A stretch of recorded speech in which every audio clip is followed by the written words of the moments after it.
Здравствуйте! Индийское этнокультурное объединение вас приветствует. Салем Намасте. Совместно с университетом Есенова, кафедрой АНК мы провели такое мероприятие. Эстетика красоты и любви, индийскую культуру хотели показать, многовековой опыт, богатство, широкую душу индийского народа, схожесть наших культур.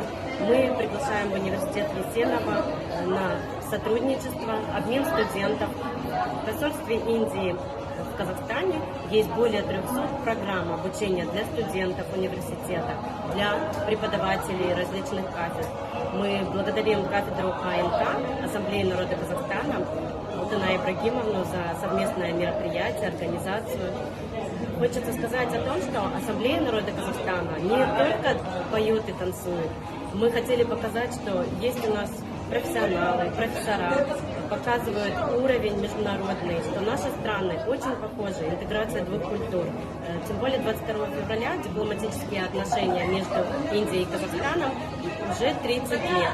Наше партнерство начинается еще до 2 века до нашей эры, начиная с Великого Шелкового пути.